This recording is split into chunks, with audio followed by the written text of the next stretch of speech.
Okay, so again, I'm recording the meeting, no?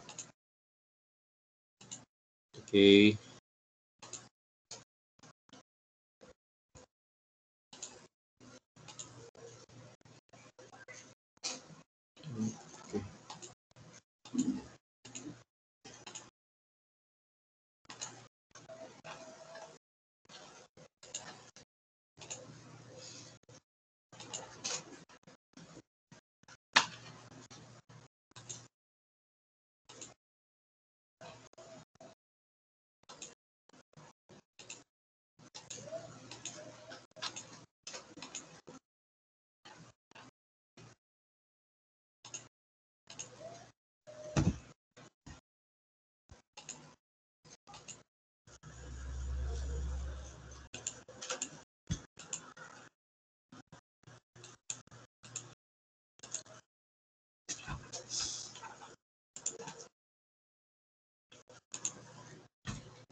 Okay, so again, good afternoon, no? So our topic for this afternoon would be about depreciation.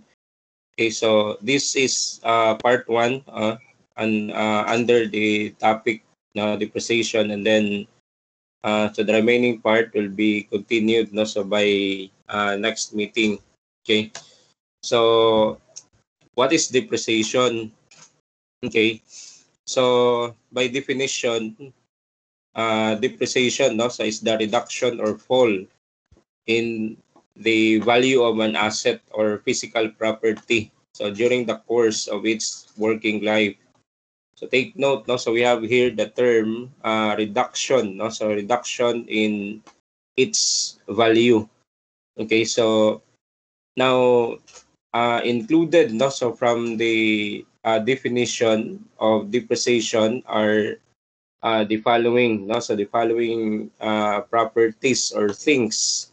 Okay, so like the antiques, no, so paintings, so of course the land, so the rare coins, so rare stamps. Okay, so why? Because these things, no, so these properties will not, okay, so reduce its value over its entire life, no. So we only consider under the depreciation uh, those things, no, that will depreciate, no, or will reduce in its value. So examples of which, no, so are cars, no. So you buy car today, okay, so by next week or by tomorrow, so the value of that, okay, so even if you said it is brand new, then the value of that will not be the same as what you pay it today. Okay, so cell phones, for example, no, so this cell phone is a very good example, no, for depreciation. So you buy an iPhone today, and then you needed money by tomorrow. So when you sell your iPhone, so the price, no, in the market will not be the same as what you bought, no, so the iPhone. Okay, so we will be considering four methods, no, so in the calculation of depreciation, no. So we have the straight line method, the sinking fund method, okay, so the sum of the years digit method, okay, and then we have the last one, the declining balance method. Okay, so why study depreciation, no? So is this a practical topic in the industry? So the answer is yes, no. So now, as we all know, most of the machines, no, so machines or properties, no, so except those mentioned properties, no, like land, antiques, no, and so on. So most of the properties, no, so will depreciate over time. That means the value will depreciate, no. So particularly for the machines. So why do we have to anticipate, no, so the what we so called depreciation of these machines. Okay, so now we have this what we so called economic life, not so of the machine. So meaning to say that when the economic life is reached, so it may give the machine or it may deem no, so the machine to be unoperable. That means the machine can no longer be operated, or if it can be operated, so it will not give any benefits. No? So what do we mean by benefits is that uh, the machine will no longer, perhaps it will still operate, but then it will not generate revenue. No? So for example, so example is car. No? So when you have there a very old car, okay, so you may say that the car may run. Okay, so it can still travel, but then the cost of the fuel or the fuel consumption no, of the car is very what we saw for this one, very large, no, compared to perhaps commuting, no. So that would be an example wherein the machine or the property may still be operated, yet it does not give us, or it does not give no, so the business or to the individual any uh, monetary advantage, yet it still operate, no. So but then at the end of the day, the cost of operation of the that particular machine would be losing. Okay, so now the depreciation is being used no, so by the industry or many companies no, so uses the depreciation to anticipate the replacement no, so of a given machine. That means that for the company or for a particular industry, okay, so not to be heavily burdened no, so at the end of the economic life, so the companies or industry no, so will set up no, so they set up an amount, so that could be per year or per period. Okay, so such that when the economic life no, so of the machine has already reached, then the company has already its reserve amount ready for the replacement, okay, so of the given machine or property. Okay, so now in this meeting, we'll try to take a look at the structure no, so of the straight line method, okay, and the second one, the sinking fund method in the calculation of the depreciation. Okay, so before we'll enter no, so into the formal discussion, let's try to take a look at some of the terminologies no, so used in the calculation no, or the topic depreciation. So the first one, so we have here the book value. No? So this is the worth of the property as shown in the accounting records of an enterprise. No? So meaning to say, when you say book value, so this would be the appraised value. So now the book value of the machine or equipment, no, so or the property tends to decrease, no, so it decreases as time passed by. Okay, so again, we consider the depreciation, no, so of the given machine. So meaning to say that the amount, no, so or the appraised value for the given machine this year would be higher when compared to the appraised value of that given machine next year or the next year. Okay, so the book value is the worth no, so of the property at any given time. Okay, so now as I mentioned a while ago, so the book value of a given property or machine, okay, so that may be impacted with no, so the depreciation. Okay, so it will, no? So it will decrease over time. So to the next one, so we have here the salvage value, no? So this will be the price, no? So that can be obtained from the sale of the property, no? So after it has been used and sold as second hand. So the salvage value, no? So of the property, so is the value, no? So of the machine or property after its economic life. So for example, a machine after its economic life, no, so or its useful life, which is for example 10 years. So after 10 years, so when you sell the property or the machine, so the value of that is termed as the salvage value. So sometimes we also term this one as the scrap value. No, so depending on the type of the machine, okay, and then depending also, no, so as to the functionality of the machine, so there are machines, no, so wherein after the economic life, so it there are still, no, so machines that may be can be operated, and there are also machines, no, that after the economic life wherein they cannot be operated anymore.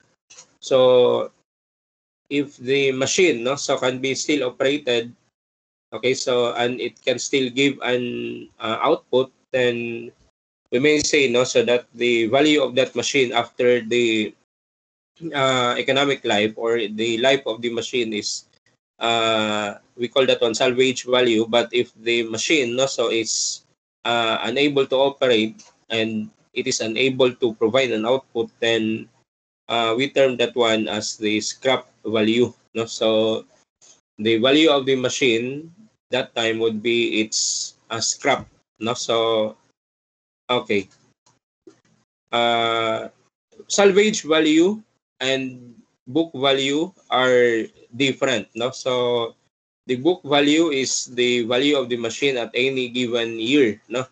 So but then when we say the book value of the machine, or let's have the question, when can the book value and salvage value be the same, no. So again, when can the book value and salvage value be the same? So the answer is when we consider the end of the economic life. For example, the economic life of the machine is 10 years. So the value of the machine after 10 years is termed as the book value of the machine, no? So at 10th year, and then that is also the same as with the salvage value. So that is the price of the machine after its economic life. Okay. So okay. The scrap value, so this was already discussed, no? So just a while ago. So this will be the amount of the property that can be sold when disposed of as a junk. Okay. So this is where the statement given a while ago. So remember, I or we try to consider, no, so the machine at the end of the economic life. So when the machine is still able to operate, okay, so and then it can give an output. So we can term, no, so the value of that machine, no, so after the life, no, so or the economic life. So we turn the value as salvage value, but then if the machine is unable to be operated and it cannot give an output, then it will be disposed, no, so as a junk, and then the term or the value, no, so of the machine is uh, given, no, so as the scrap value because it is considered as a junk. Okay, so after the economic life. Okay, so then we have there the economic life. So this is the length of time during which the property may be operated at a profit. So okay, so the length of time, no, so during which the property may be operated at a profit, no. So then we have there the physical life, no. So this would be the length of time during which the property is capable of performing function for which it was assigned and manufactured. Now, economic life and physical life, no, so are different, no. So when you say economic life, so the machine may be operational, but then it is profitable. No, so when you say physical life, so the machine is still or can be operated, but no, so take note, it may not be profitable anymore, but it can still be operated. Okay, so that would be the difference, no, so between the economic life and the physical life. Okay, so the first cost, no, so going back to the economic life and the physical life, no, so this would be an example was given a while ago, no, so that was about the old car. So a very old car, no, so may function, no, so may still be used, no, so as a transport system. However, the car may be, no, so maybe very expensive in terms of the fuel. Okay, so for a new car, no, so for a new car, for example, 1 liter may reach up to, for example, 15 kilometers. But then you have there a very old car which can still run, but shall we say it will cost, no, so it will cost 1 liter per kilometer. So that would be a big difference, no? So the car will still may still be used, no, so as a transport system, but then the cost of fuel is very high. Okay, so the first cost, no, so on the other hand, so this would be the amount that is being invested, no, so before the purchase, no, so of the machine. Okay, so or shall we say it is the total amount invested on the property until it is put into operation. Okay, so and then the asset, no, so when you say asset, no, so that is anything, no, so that is or that has value. And then, well, of course, the last one, the opposite of the asset is the liability. No, so if asset has any value, so liability entails about, no, so any debt, no, so of a person or a business. Okay, so anything, no, so that will cost, no, so the company to pay. Okay, so will be considered as liability, no, so okay. And then we go to the first type, no, so of depreciation. So we have here the straight line method, no. So in the straight line method, no, so the loss, no, so in value or the depreciation is directly proportional to the age of the equipment or asset. Okay, so we may, no, so we may view the straight line method as shown. So as you can see, no, so the small letter D. Okay, so the small letter D represents the depreciation per year. So that is the loss in value, no, so per year. Okay, so CO represents the, okay, so this one, no, so okay, so CO here represents the first cost. So D, okay, so this small letter D represents the depreciation per year.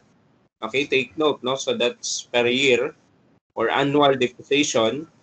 CN, okay, take a look at CN, no, so CN here is the book value, no, so of the machine after okay, so that would be CN, no, so this the book value of sorry, that this is CM, no, so CM here is the book value, this one, no, CM is the book value of the machine after M years. CN, okay, so third one, CN, so this would be the salvage value, no, so of the machine. Okay, so after the end of the economic life. So M is okay. M is different from N, huh? No, so when you say M, so that is any period, no, so in between 0 to n. N is the economic life, no, so of the machine. Okay, so again, this would be CM. Okay, so okay, and then okay, you have their N, no, so as the economic life, and then DM. Okay, so guys, take note, no, so DM here. Okay, okay, so okay, DM here represents, no, so the depreciation or the total depreciation after M years, no. So what is DM? No? So again, DM is the total depreciation. No? So for example, in the first year, so the depreciation is 1,000. The second year, the depreciation is another 1,000. And the third year, for example, the depreciation is 1,000. So DM is the accumulated depreciation of the machine, no, so our property, or shall we say M is equal to 3 years. So under straight line method, so the total depreciation is equal to M multiplied by D. Okay? So the depreciation per year under straight line method is uniform, no? So that means every year, okay, so every year the depreciation or the decrease in value or the loss in value is constant. Okay, so that is given by the formula, okay, first cost minus the salvage value divided by N. Okay, so, okay, CN, no? So, this is CM, okay? So, the book value of the machine, okay, so guys, no? So, the book value of the machine, no? So, this is CM again. So, that is equivalent to the first cost minus the total depreciation. Okay, so, again, D is the annual depreciation. D, the capital letter D, that is the total depreciation after M years. CM, okay, so CM is the book value. CN is the economic life. No? So, again, M is actually greater than 0, but M is less than N. No? So, meaning to say M is somewhere in between 0 to N. No? I mean in between 0 to N. Okay? So, we will be using the concept, no, so of the straight line method to calculate, no. So, this is the most commonly used method, no, so in the industry, no, so to fund an account which is intended for the depreciation of the given machine. Okay, so let me further discuss, no, so the importance of the depreciation together with its corresponding example. Okay, so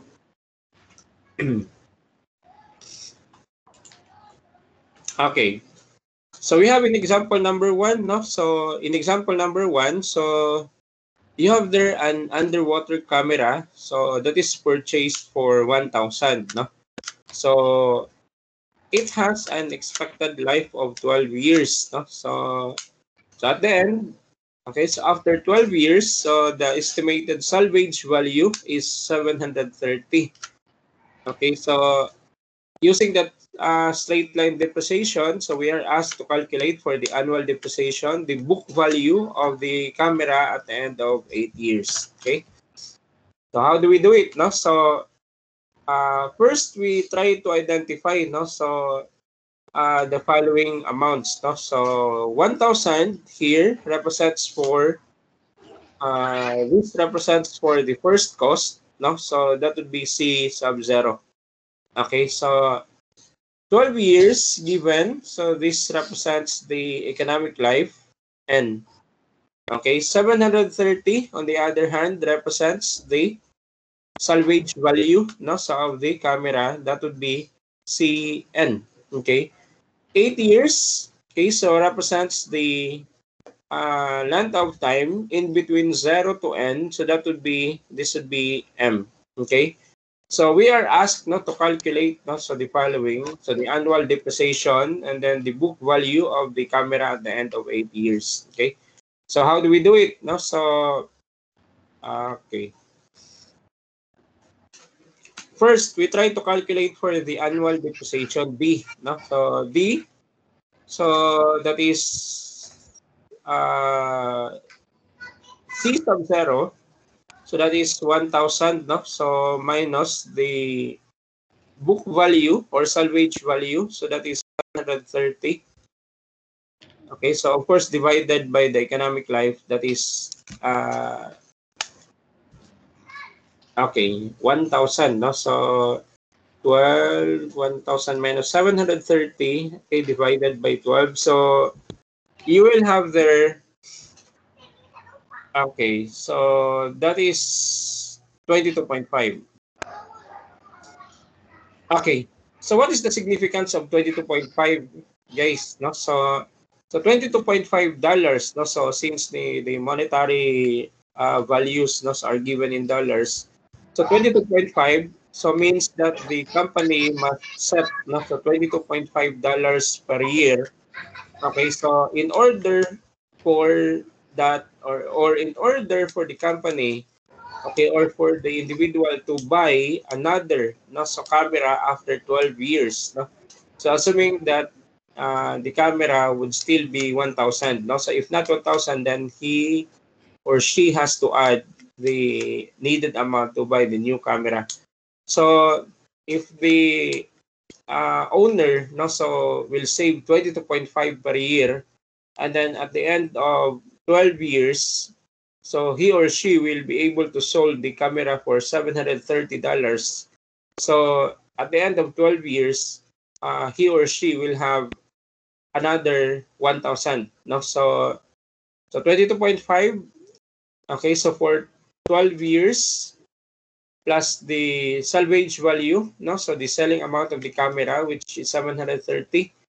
Okay, so we'll give him or her another 1,000. No, so wherein he or she can buy another camera, so worth 1,000, or if it is higher than 1,000, then he or she will need to spare another, of course, another money, not to buy that new camera. Okay, so this would be the depreciation per year. No, so okay. And then the book value of the camera at the end of 8 years. No, so for letter B, remember CM. So this is the book value. So that is M multiplied by D. No, so this would be okay. No, this would be DM. No, so this would be the total depreciation after 8 years. So that would be 8 times 22.5. Okay, so this will give us, okay, kindly calculate. So you will have there 180. No, okay. So that means after 8 years, the camera, no, so has lost its value by 180, no, so dollars. So that means the book value of the camera, so that is CM, so that is the first cost, so 1,000 minus 180.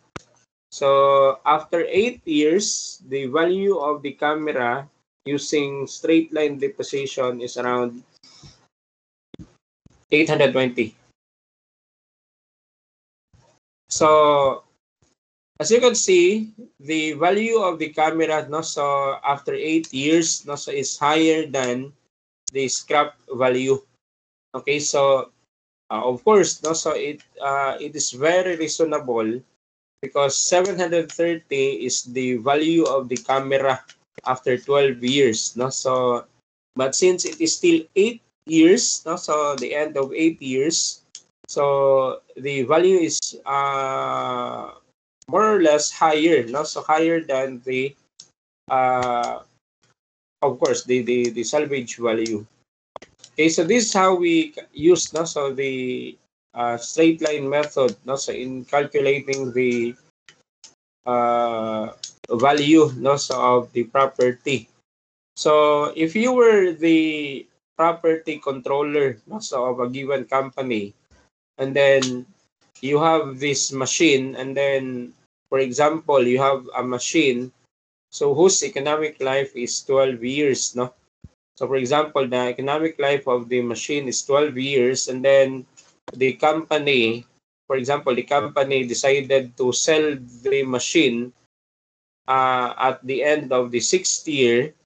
Then as the property in charge or property custodian or property controller of the given company, so you should have the amount of the machine after 6 years. So that is the book value, no? Okay. So in which case, so the price of or the selling price, no, so of the machine will depend on the type of depreciation method you are using, no? So the simplest one is of course the straight line method. Okay, so once we're able to discuss all the methods, so we'll be able to see also, no, so which one is more advantageous, and then what makes it advantageous with respect to the other. Okay, so and then which one is more or less widely used, no, so in the companies or industries. Okay, so we'll try to have example number 2, no. So in example number 2, so you have there a manufacturing company, so buys, no, so a machine for 50,000. So the useful life, no, so of the machine is 20 years, no, and it can be sold for 5,000. Okay. So before we'll continue, so let's try to have, so what are these numbers, no, stated in the problem. So 50,000, of course, so this represents the first cost, no, C sub 0. Okay, so 20 years, no, so as mentioned, so this is the useful life. So this would be the economic life of the machine. So that's N. And after 20 years, so it can be sold for 5,000. So we estimate this one to be the salvage value C sub N, no? So using the straight line depreciation, so calculate the following, no? So the annual depreciation charge, the total depreciation after 11 years, and then the book value after 11 years also. Okay, so what do we do? No? So first, under straight line, we need to calculate, of course, the annual depreciation charge, no? So that can be calculated by, okay, so subtracting, okay, so the salvage value, no, from the first cost. So you have there 50,000, okay, so minus 5,000 divided by 20 years, no? So this will give us, okay, so divided by 20, so this will give us 22,000, I mean 2,250. Okay, so meaning to say every year the value of the machine will decrease, no? So by 2,250. Okay, so more or less the straight line method uses the simple okay. So okay, so for letter, okay. For letter B, no, so the total depreciation, no, so after 11 years, okay. So, okay, 11 years, no, the total depreciation D11, no. So that is 11 multiplied by 2,250. So by 11th year, the machine has already depreciated by an amount of 24,750. So that means that when the machine will be sold at 11th year, the value of the machine or the selling price or the appraised value, no, so of the machine must be the first cost minus the total depreciation. So this gives us Okay, so 24,750. So the selling price of the machine after um 11th, no? So after the 11th year must be 25,250. So if you were again, no, so the property controller or the in charge, no, so of the machines or equipment in a given industry, no, so or company, then part of your job is to identify the value, no, so of the machine in each year, so such that when it is sold or okay, so it is sold, no, so usually when it is sold, no, so you'll be asked as to how much, no, so it's the value of the machine. You cannot just say that the machine will have a value like this one and so on, no, so it must be put into documentation.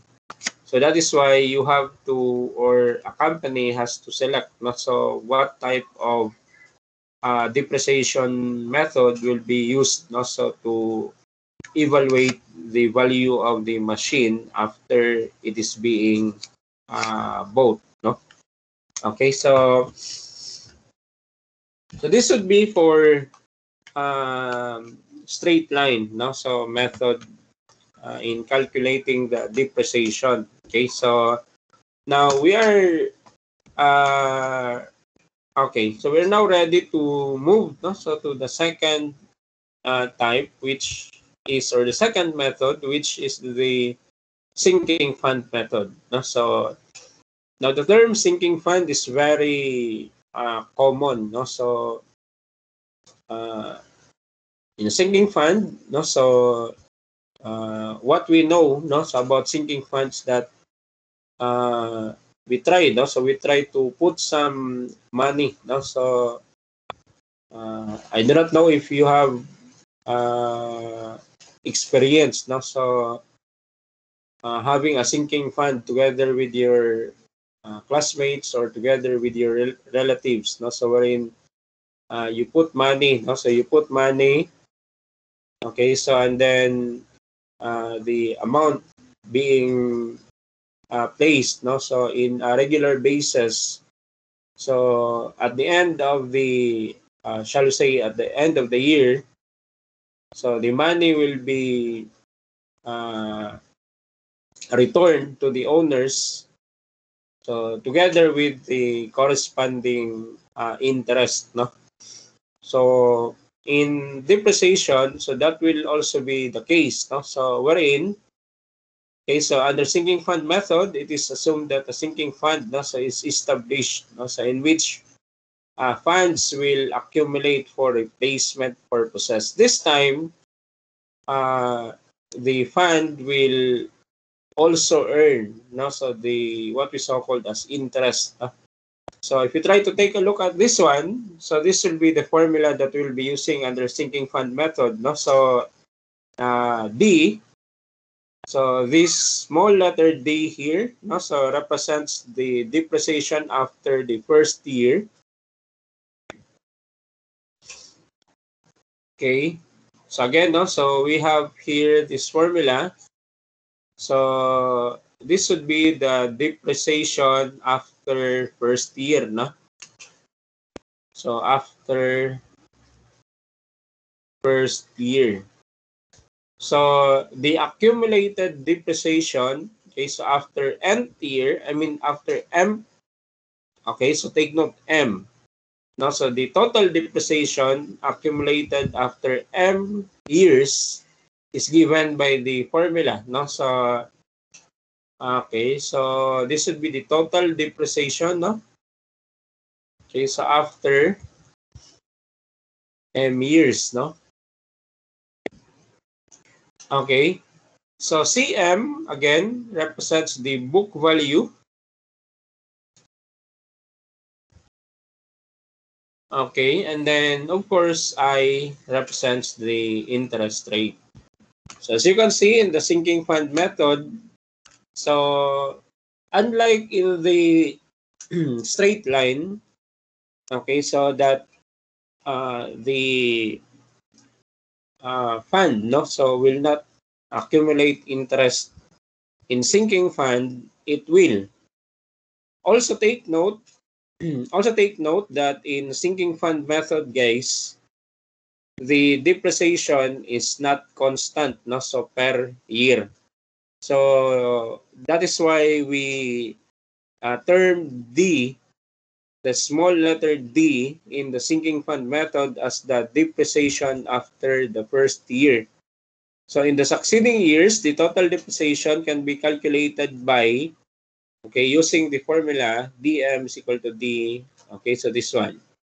Okay, unlike in the straight line method that we simply multiply, no? So we simply multiply the small letter d by the number of years. For the sinking fund method, that would not be the case, no? So there is a different formula, so we use this one. Okay, so we will not be deriving anymore the formulas. We'll be using directly these formulas. Okay, so anyway, this would be the bottom line of the topic, no? So we have to have these formulas. Okay, so in order for us to calculate the given depreciation. Okay.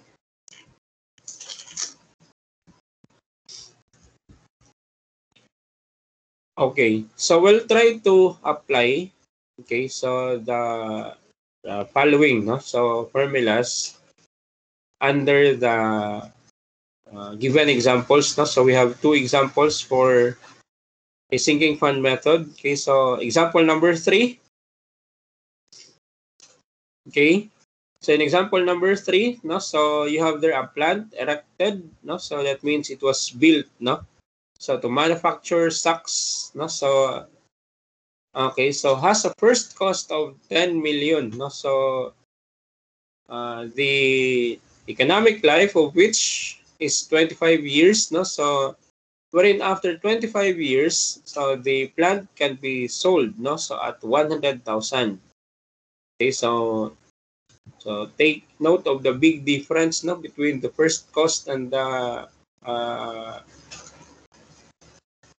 salvage value, no. So perhaps the machines, no, so in the plant, so will undergo much what we so call this wear and tear, no. So during the entire 25 years cycle, no.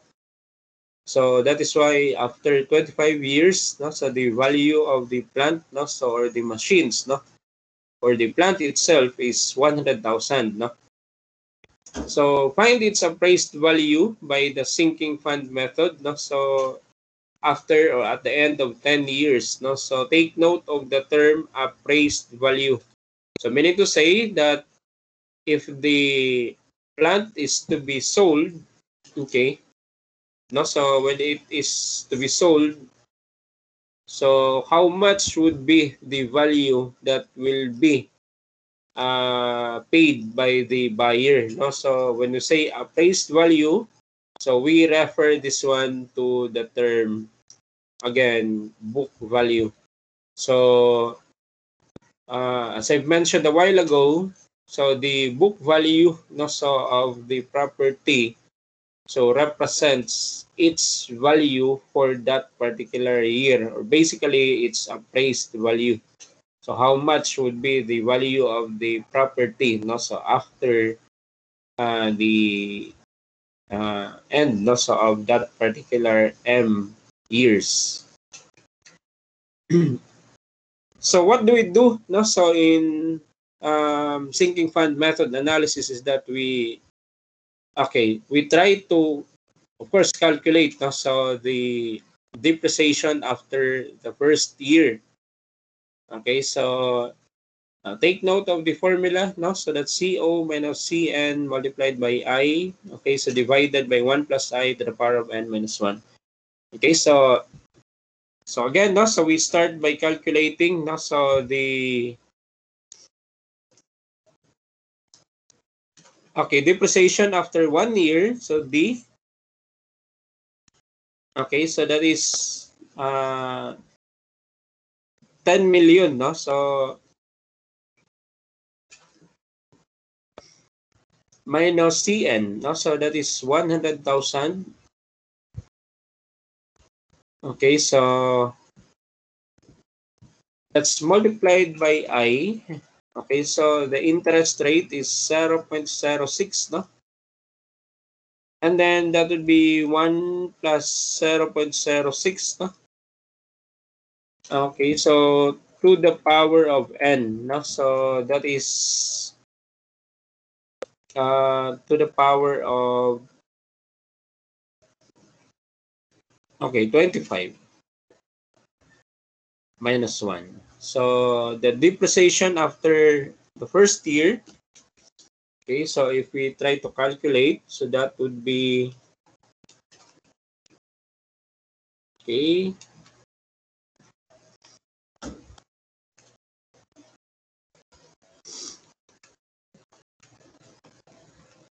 okay, minus 1, and then you have there, after the first year, so the decrease, no, so in the value is around 180,444.5, no?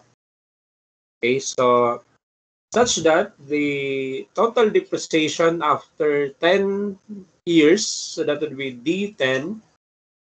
Okay, so this can be calculated, no? So by multiplying D, no? So so this would be, so 1 plus I, okay, so this is 1.06, no? To the power of 10 minus 1 divided by 0.06, no? Then multiplied by D, so which is 180,444.5. Okay, so 1 plus I to the power of m minus 1, no? So the total depreciation after 10 years, so that would be equivalent to, okay, so let's calculate to the power of 10 minus 1 times 180,444.5. So as you can see, guys, the total depreciation, no, so after 10 years is equivalent to 230.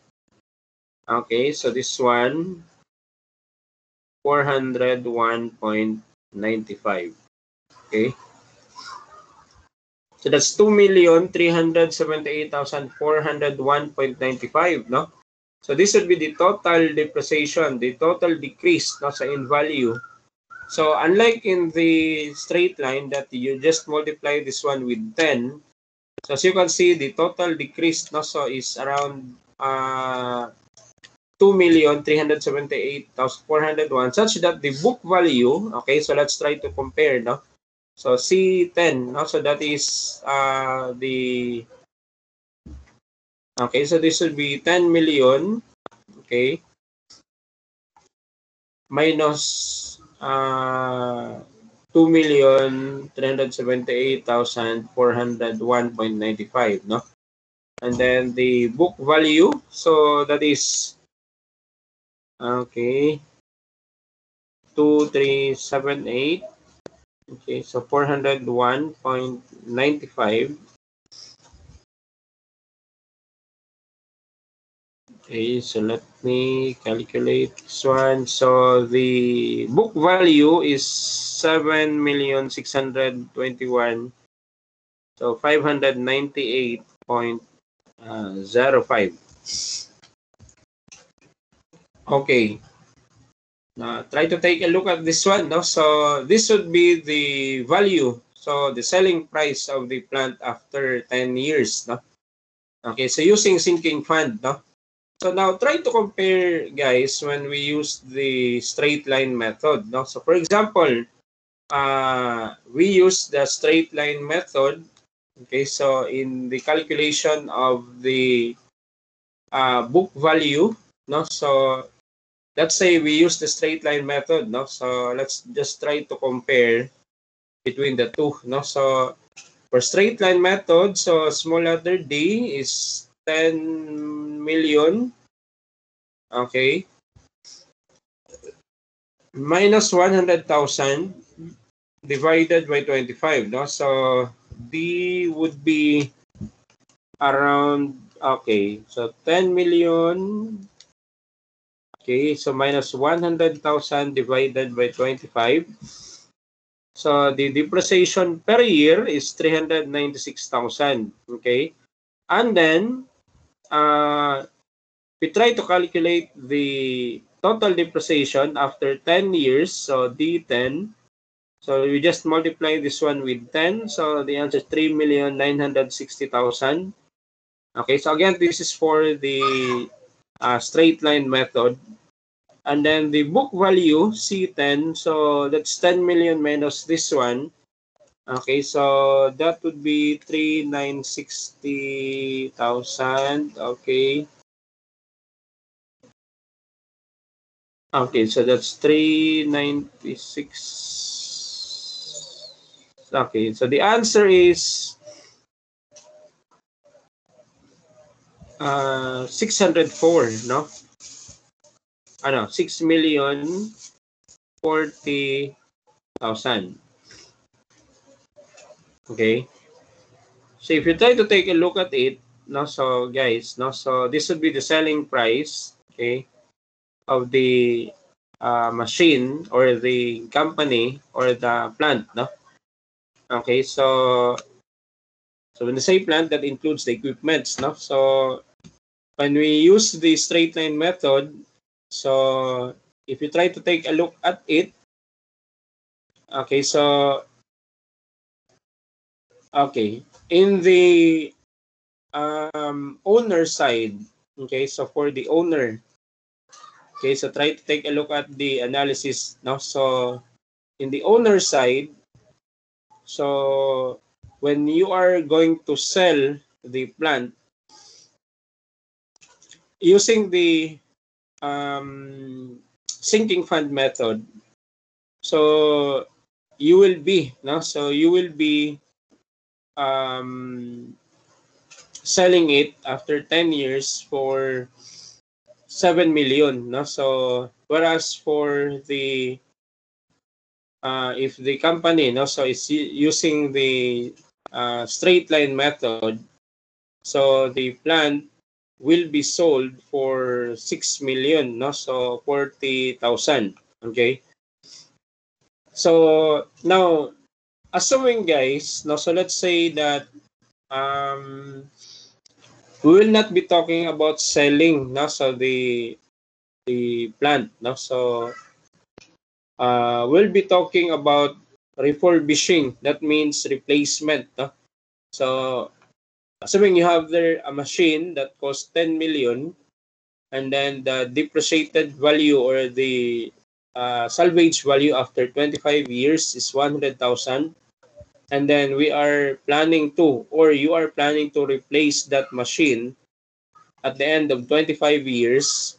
So when you use, no, so when you use the straight line method in 10 years, okay, so in 10 years, so you must be able to save, no, so using the straight line, so every year as the owner, no, so you must be able to save 396,000, okay, so per year, to such that after the 25 or after the 25th year, okay, so you will be able to have another 10 million, no? So because every year, first year you save 396,000, second year another 396,000, another third year that is 396,000 for 25 years.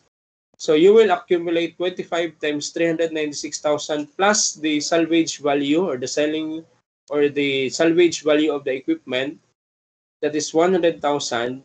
So you will accumulate again an amount of 10 million. So using the salvage value, okay, so I mean using the second method, which is the sinking fund method.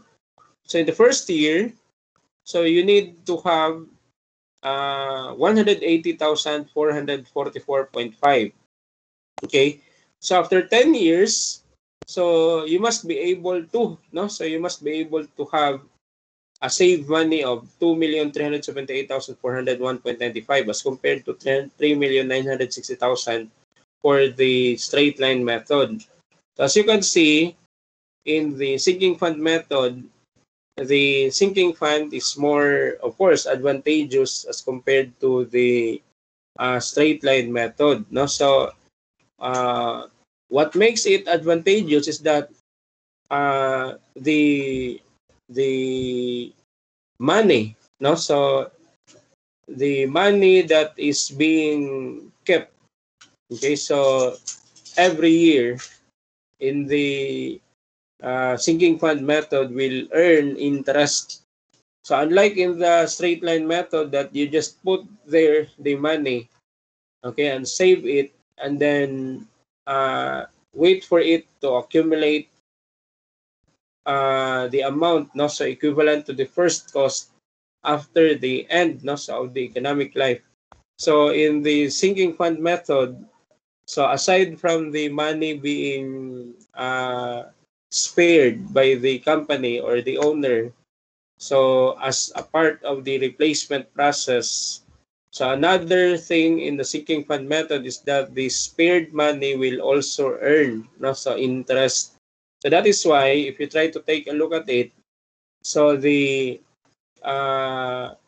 company, no, so the what we call this one, the in example number 3, so the sinking fund method requires, no, so it requires uh, okay, so it requires interest, no, so interest rate, so to calculate the depreciation. Okay, so the advantage, okay, so the only disadvantage between the two is that in the, of course, buyer side, no, so for, or if you are using the straight line method, okay, so if you are the seller, okay, so of the let's say no, so you have there two owners, no, so company A and company B. So company A uses straight line, company B uses the sinking fund method in the calculation of the depreciation, no, so with the same setup in example number 3. So company A, so which uses straight line, will be selling the company for 6,040,000 pesos. Company B, which uses sinking fund method, will be selling the company or the plant, no, for 7 million plus, no. So if you take, or if you look at it, at first glance, it would be that the company B is, of course, more advantageous as compared to the first one. But in the buyer side, so assuming that the two companies are identical, no, so they have the same usage for the machine. So if I'm going to be the buyer, so well, of course, I will go for the company A. Okay, so because the selling price is just 6,040,000, whereas company B, the selling price of it is 7 million, no? So that would be the downside also, no? So if you have the sinking fund method. So as we go along, guys, as we go along with the topic, no, so you will see the uh, advantage and disadvantage. Okay, so over or with respect to the other method, no. Okay, so okay, so that's it, no. So okay, so in example number 4, okay, so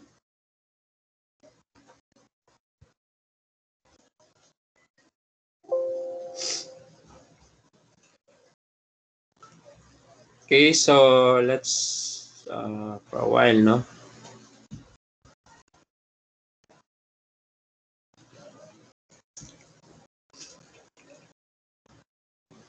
Okay, so example number 4, no? So again, let's continue, no? So example number 4, so you have the, so this would be our last example, no, for the depreciation topic, no? So try to take a look at number 4, no? So again, this one uses the sinking fund method, no? So you have there a dump truck, okay, so which was bought, no? So for 30,000 6 years ago, no? So meaning to say that the reference time is now, and then the dump truck, no, so was bought for 30,000 6 years ago.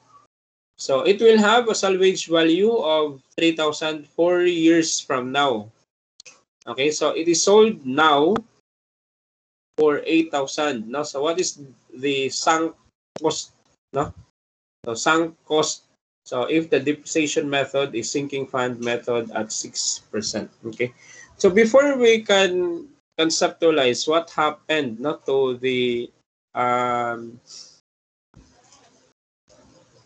okay, what happened to the dump truck? Let's try to establish, no, so what happens to the cash flow, no? So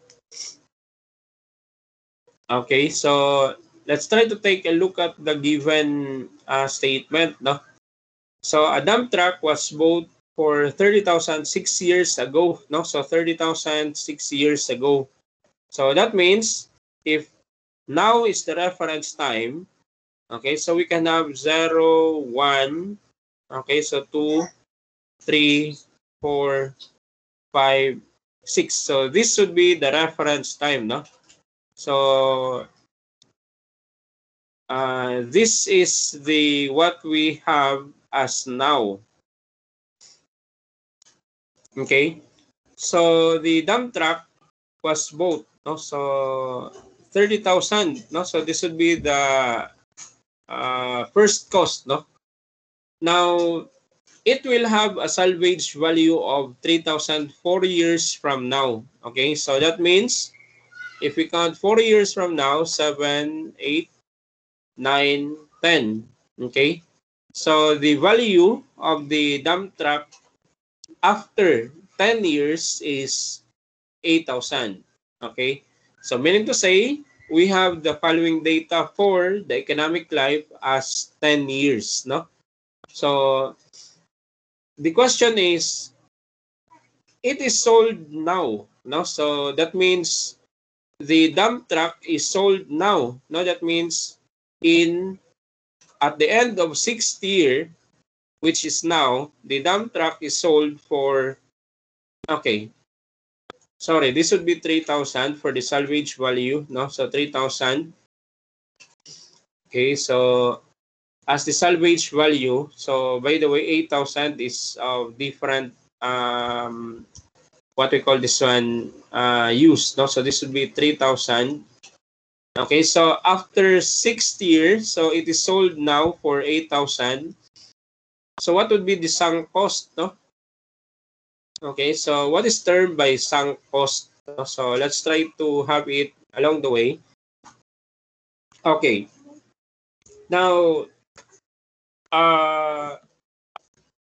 we need to establish first the book value of the given machine or the dump truck after 6th year. No? So it is sold for 8,000. It doesn't mean, or it does not mean, no, so that the book value of the dump truck after 6th year is 8,000. It was just stated that it is sold now for 8,000. So sunk cost would be defined as the difference between the book value and the sold value or the selling price. No, so this is where, or this is an example wherein the in charge, no, so of the property does not have any calculations as to what would be the value, no, so of the machine in each of the useful life, no, so of the property. So again, as the owner, or as the what you call this one, as the in charge, no, so you should have the value, no, so for the given machine in each of the years, no, so included in its economic life. Okay, so first we need to calculate for the depreciation, no, so after 1 year. So okay, so we can have it as, okay, so this one, okay, CO minus CN multiplied by I, okay, 1 plus I to the power of N minus 1. Okay, so this would be,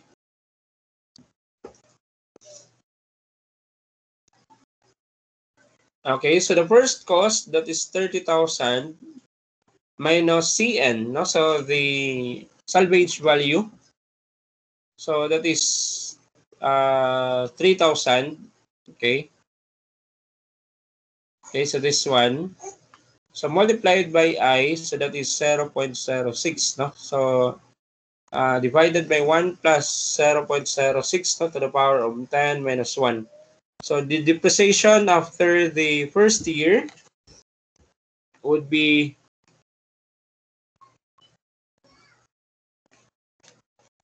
okay, so okay, 1.06 to the power of 10 and then minus 1. Okay, so after the first year, so the depreciation is 2,048.43, no? Okay, so after 6th year, okay, so the book value or the total depreciation after 6th year is equal to, okay, so let us have the formula, no? So you have the 1 plus I to the power of M minus 1 divided by I multiplied by D. Okay, so that would be, okay, this one, no? So 1.06 to the power of 6, no? So minus 1 divided by I. Okay, and then multiplied with 2,048, no? So 0.43. So D6, or the accumulated interest after, or the accumulated depreciation after 6th year would be, okay, so that is 2,048.43 times, no? So 1.06 to the power of 6 minus 1 divided by 0.06, no? So the accumulated, or the supposed, no, the supposed accumulated depreciation is 14,288.45. Okay, so that gives us the book value, no? So the book value after 6 years, okay, so, or the selling price, or the supposed selling price of the dump truck after 6 years is equal to, so the original price, that is the first cost, minus the book value, 14,288.45. Okay, so the selling price, okay, or the book value is supposed to be, okay, so 0.45, no? So that would be 15,711.55. Okay, so the sunk cost, okay, so that is the book value 0.55 minus the selling price, which is 8,000. Okay, so that gives us 7,711.55. So, guys, can you figure out what is 7,711.55 also as the sunk cost for the problem? So, that is actually the loss, no, so of the owner or the company when the dump truck is sold at 8,000, no?